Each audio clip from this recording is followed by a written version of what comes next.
Om śrīṁ Maha Lakṣmīye svāhā.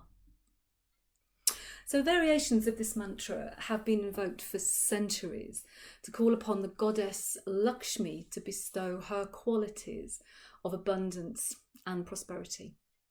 But does this really work? So can we chant the name of a deity and use that to comprehensively open up to us all the blessings of wealth, abundance and good fortune, which is the nature of the Lakshmi mantra? And we can't really know for sure. But what we do know is that fixing our attention on something, placing our thoughts and the power of our mind onto what we want can be a potent force. And you might have heard this old adage, where the mind goes, energy flows. So what we focus our attention on can then become a reality. So whether we use an age-old mantra or a more contemporary form of manifestation, it's actually the intention of the practice that brings the power to it and the energetic force, and not necessarily the particular technique that we are using. Having said that, using an ancient mantra that has been chanted throughout centuries, and during that time it's collected an accumulation of energy or Shakti, it can't hurt to use that as our focus of our practice and as our intention. So let's take a look at this mantra for good fortune.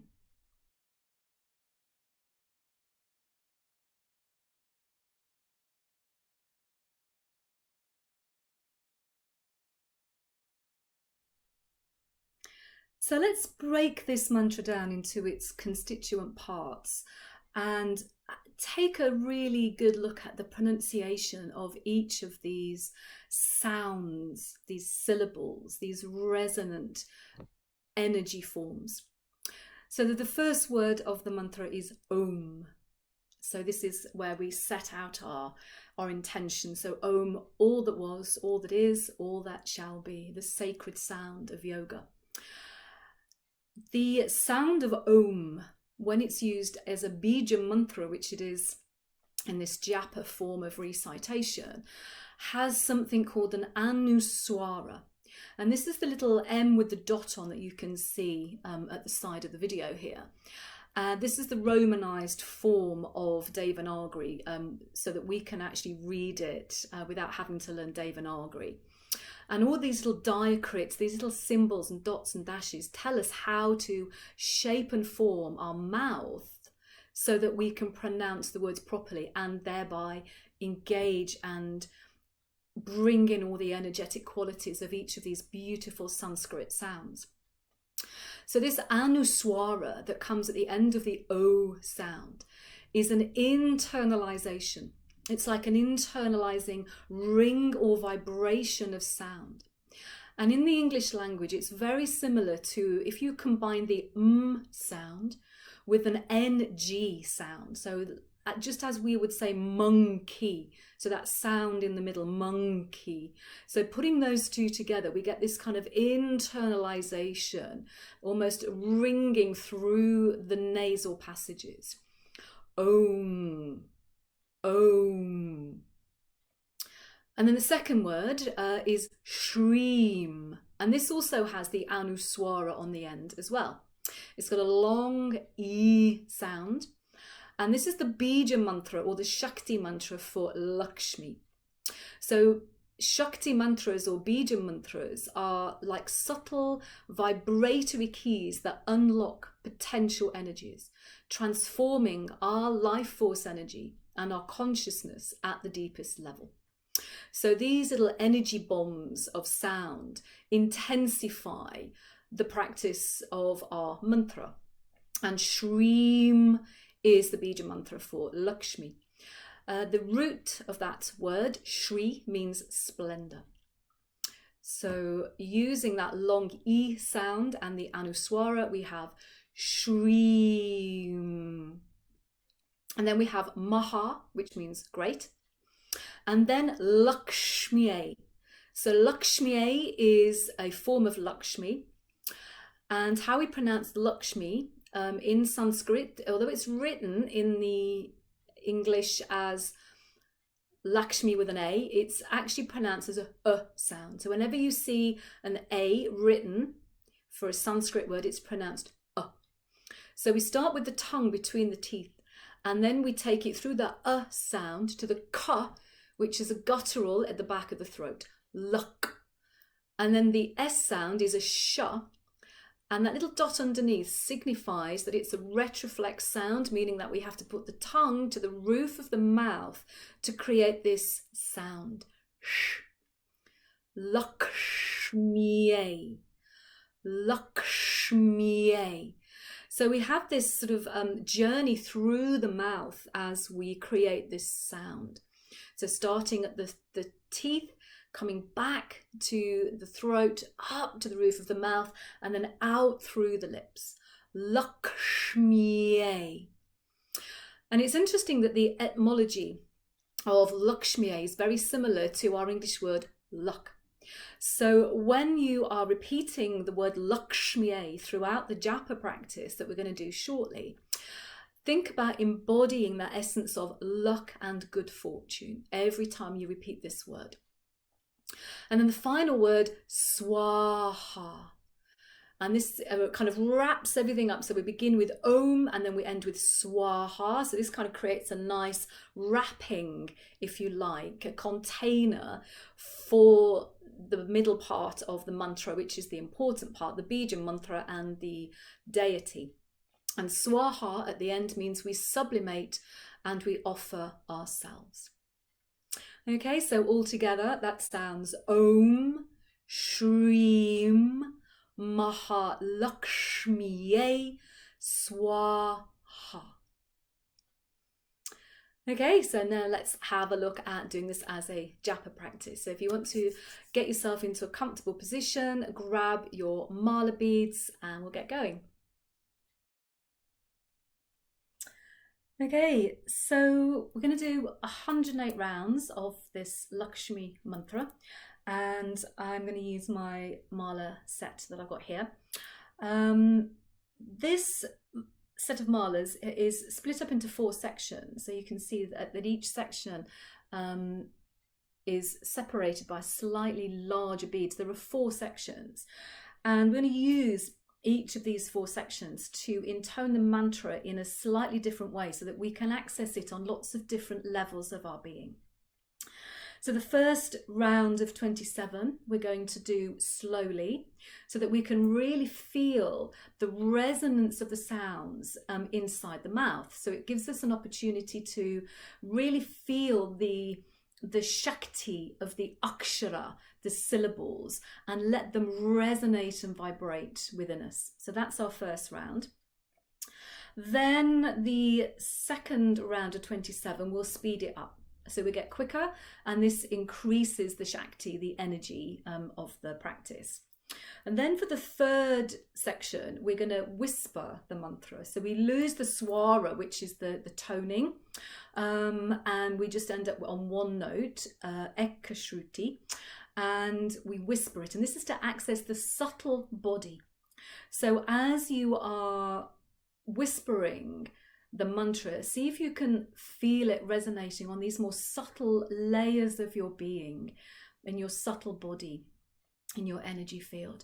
And then for the final section, we do it mentally, so quietly, mentally to ourselves, and this is to place the mantra in the mind and in our consciousness. And then after we've done the full set of the mala, we just finish with one loud one and a svāhā to offer, again, to sublimate. Okay, it should take about 10 minutes.